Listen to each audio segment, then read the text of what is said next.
So as you can see, I have this 2017 MacBook Air right here, and you probably be wondering what am I going to do with it. Well, I'm going to be installing Windows 10 literally a week before its end of support. As the time I'm filming this video is October 7th, and the end of support is on October 14th. So yeah, literally another week before it reaches end of support. Some of you may be wondering, why did I want to use this MacBook Air instead of any other Windows computer? Well, I have a Windows computer which is this Dell Inspiron, but I feel like I'm just too lazy to find for its drivers. So pretty much installing Windows on an Intel Mac is way less hassle, because all you need to do is you just need to click one thing when you install off the driver. And because this is a MacBook Air, there are not a whole lot of driver that it needs to download. And another thing is that because this MacBook Air is from 2017, it's pretty much from the Windows 10 era. So let's go to about this Mac, and I'll show you the specs. As of right now, it's running macOS Monterey 12.7.6, which is the latest version. Again, this is the 2017 model. It has the Core i5 5th gen. It has 8 gigs of 1600 MHz DDR3 RAM, and it has the Intel integrated graphics. Oh yeah, I decided to upgrade this from 128GB to 1TB M.2 SSD. So I'll be using Google Chrome to download the Windows 10 ISO file, because yes, I prefer to use Chrome over Safari on a Mac. I'll be googling Windows 10 download, and I'll just gonna copy and paste because I'm just too lazy. This is where you download the Windows 10 ISO file. So here's the website. I have a feeling that when it reaches end of support, you couldn't download from here anymore. And I just noticed that for some reason, it still shows the old Windows 10. This is probably like from 2015. I guess they just didn't bother to update this. Although this wallpaper was last used, I think like 2019. So as you can see, it says Windows 10 2023 update. The build version is 22H2. So I need to select the edition, and obviously Windows 10 multi-edition ISO. I'll click confirm. Select the product language. I'll go for the English United States and confirm again. Okay, so it finally gave the download link. One thing that I noticed with the Windows 10 download link lately is that for some reason it shows 64-bit OS. I don't know how to describe that.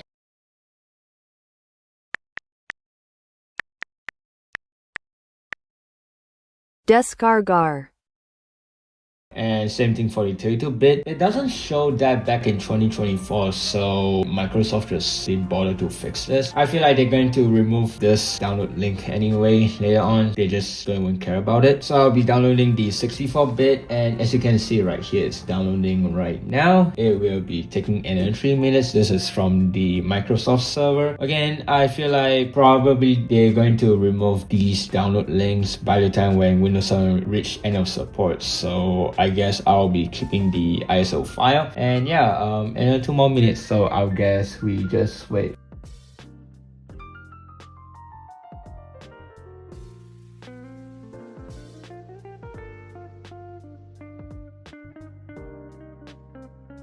There we go, it's done downloading the Windows 10 22H2 64-bit ISO file, and you may notice that I just changed it to light mode because I feel like dark mode looks kind of dark with the setup what I have right now. So if it looks bad from earlier, I would like to apologize about that. So next up, I'll go to Bootcamp Assistant. At the same time, I'll close Chrome because we don't need to use Chrome anymore. This is Bootcamp Assistant. I'll hit continue, and we'll find the ISO file, and there we go, I just found it. So it's gonna give 43GB, but you know what, I'll be generous this time. I'll give it like 130GB because why not, right? And I'll click install. So it's mounting, verifying the ISO, and right now it's downloading the Windows support software. Pretty much this is the driver and stuff. So once it's done downloading, it will do everything by itself automatically. So yeah, I guess we're just gonna give it some time for it to do its own thing.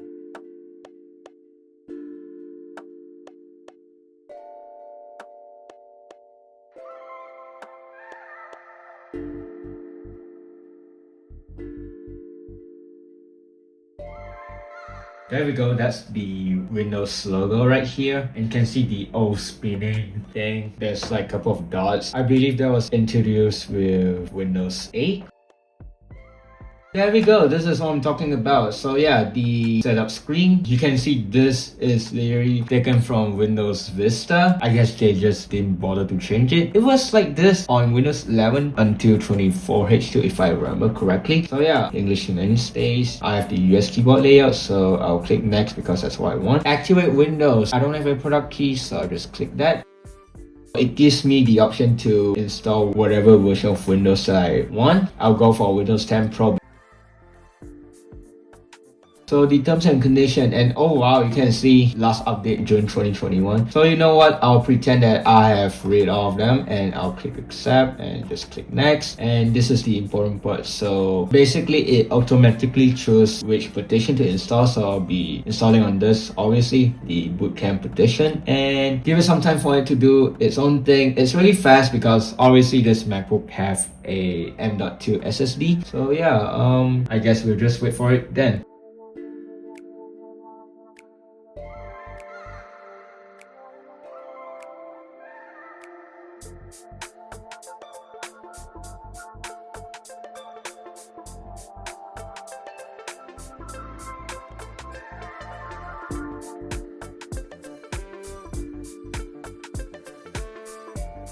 There we go, here's the setup screen. So let's start with region. Is this right? Well, I'm totally in the US, so I'll just click yes.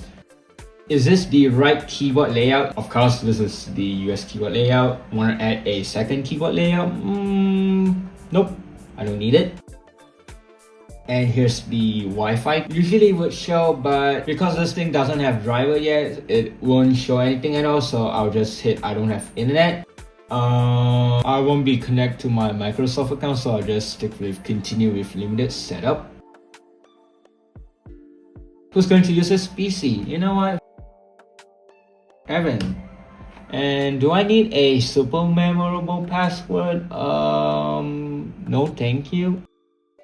Choose privacy settings for your device. Usually what I would do is I'll just uncheck all of them except for location, because why not? Cortana? I thought Cortana is dead. You know what? I'll just click accept because might as well just give it a try. And there we go, it's doing its own thing again. Pretty much we just gonna wait for another round. So it says this might take several minutes. So yeah, gonna wait for it again.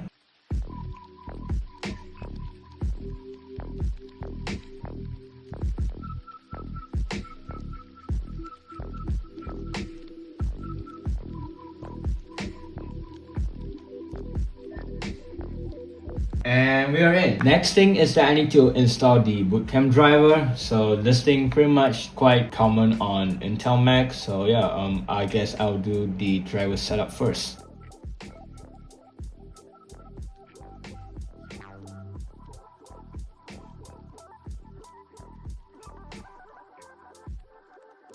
So the installer says it's complete. All I need to do is just click finish and it needs to restart.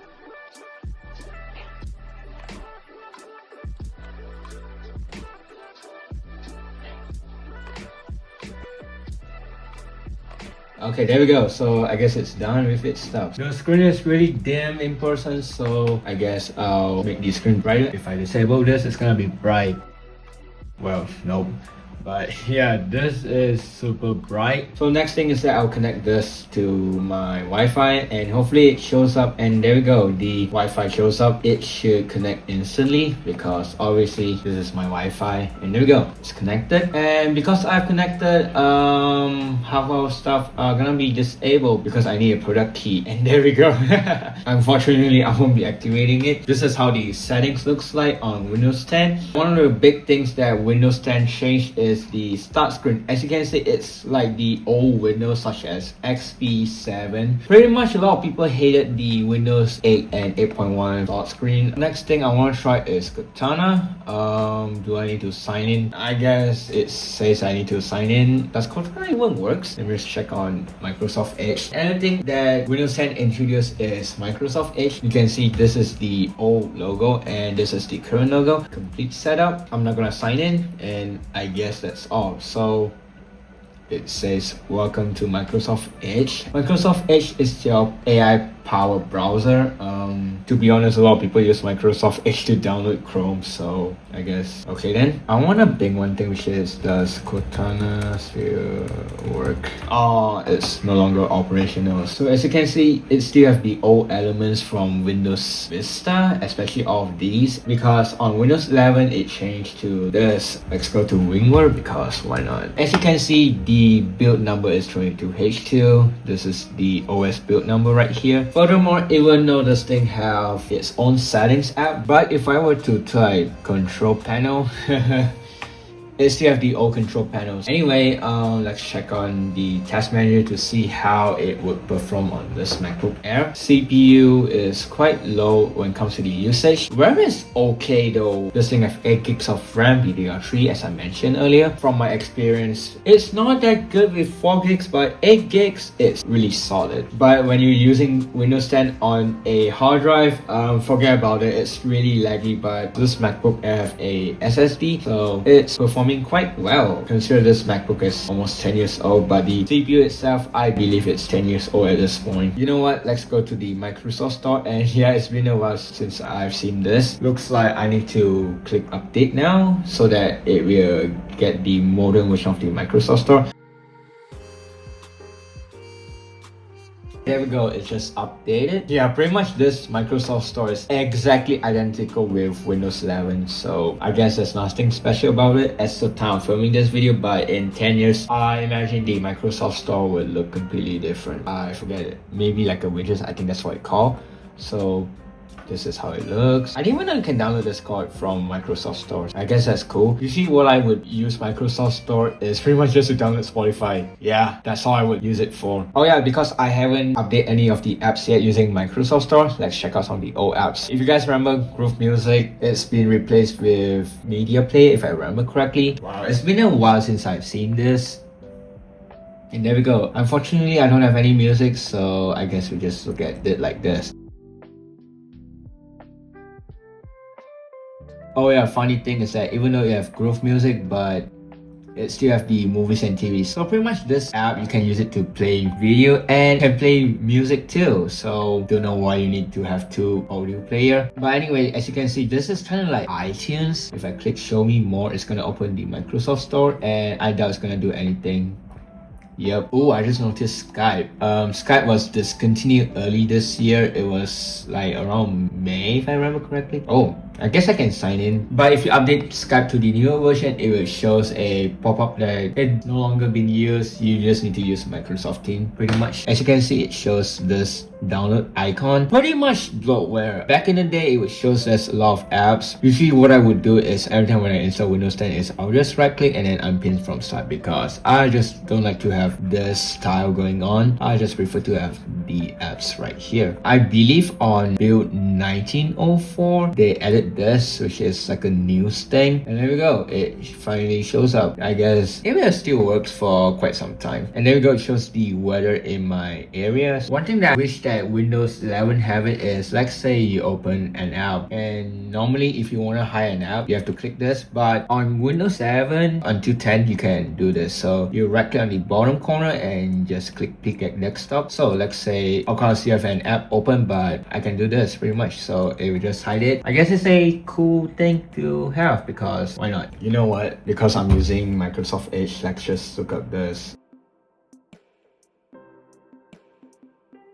This is how it looks like as the time I'm filming this video. My YouTube channel on Windows 10, this is how it looks like. It would be nostalgic in a couple of years. This is how the lock screen looks like. Yeah, you can see there's the clock and the date on the bottom corner, and as you can see, the widget shows up. So if I hit space, usually it would have password if you put a password. Because I didn't put a password, I can just straight away sign in. And that's the activate Windows watermark. So yeah, this is a nostalgia installation, I guess, because Windows 10 is ending support on October 14, and again, as the time of filming this video is October 7. By the time when this video is out, I think it should be on October 14. So what do I think about Windows 10? Well, I switched to Windows 10 back in 2018 with a HP laptop. It was really bad on that laptop, considering that thing only have Intel Celeron. It has a 5400 RPM hard drive. Windows 10 is not that good with those hardware. but when I got this out, it runs really solid as long as you have a SSD. From my experience, Windows 10 is not that bad, to be honest. Only thing that makes me hate it is that it runs really bad on a low-end hardware, but if you got a good hardware, it runs really well on it.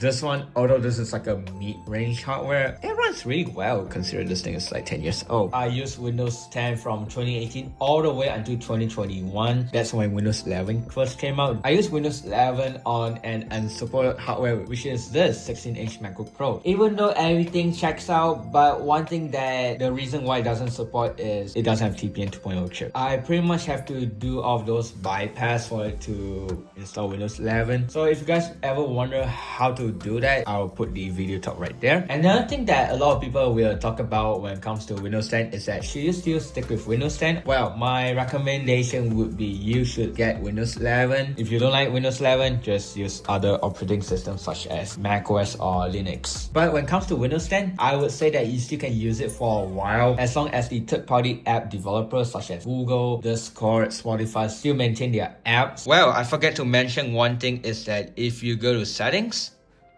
update and security, and if you check auto updates and make sure it says you're up to date, you're supposed to see this Windows 10 support ends in October 2025. As you can see at the bottom, it says enroll in extended security update to help keep your device secure. I would highly recommend enroll it because obviously you need the security update. This will last for pretty much a year. All you need to do is make sure you sign in and you have these choices to enroll pretty much. Or if that method doesn't suit you because some people doesn't want to sign in their Microsoft account, you can pretty much use the Windows 10 LTSC, which pretty much gonna last until 2032. But my main concern is that the third-party app developer support. Whether are they gonna maintain their apps all the way until 2032? Not sure for now. One of the apps that I could think of that won't be supporting Windows 10 anymore is Steam. It's only for 32-bit by the way, so Steam for 32-bit version of Windows will end support on January 1st, 2026. Anyway, that's all for the Windows 10. I'm probably gonna miss a bit with Windows 10, although I still miss Windows 7 more. So thanks for watching. Check out my other videos right here, and yeah, goodbye.